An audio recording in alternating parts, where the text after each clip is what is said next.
today's video we are discussing about inflation. આજના વિડિયોમાં આપણે વાત કરવાના છે ફુગાવા વિશે. તો હવે જુઓ ફુગાવો કોને કહેવામાં આવે છે.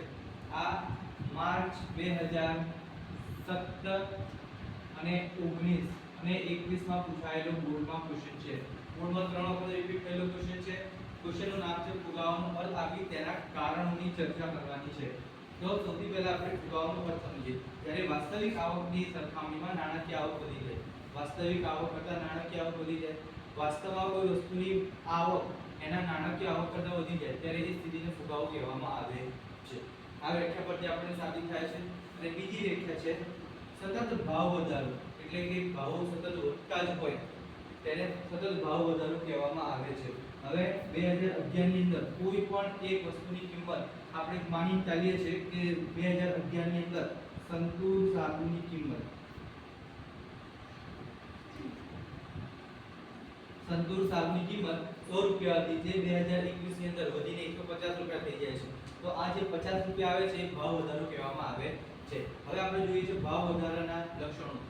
ફુગાવો વિશે એક વસ્તુ ખાસ કરીને યાદ રાખવાની, ફુગાવો જે હોય એ તો એકદમ તૂટે, પરંતુ જે ફુગાવો છે સમગ્ર અર્થતંત્રનું વસ્ત્રાહરણ કરે છે. તો ફુગાવો અર્થતંત્ર માટે સૌથી ખરાબમાં ખરાબ સ્થિતિ તરીકે જાણવામાં આવે છે.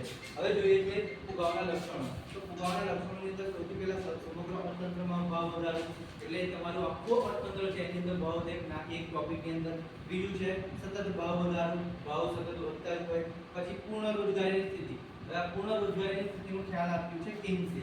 કેન્સ શું કહે છે કે જ્યારે બધાને જ રોજગાર મળી જાય છે, બધા જ માલદાર થઈ જાય છે, પછી ફુગાવાની સ્થિતિ સર્જાય છે. હવે આપણે જોવાનું છે ફુગાવાના કારણો. માંગમાં વધારો થવાથી, ખર્ચમાં વધારો થવાથી અને અન્ય કારણો. તો માંગમાં વધારો થવાથી માંગ વધે તો લોકો વસ્તુ ખરીદવા જાય, જ્યારે લોકો વસ્તુ ખરીદવા જાય તો વસ્તુની અછત થાય, જ્યારે વસ્તુની અછત થાય તો વસ્તુના ભાવ વધે, એમ ફુગાવો સર્જાય છે.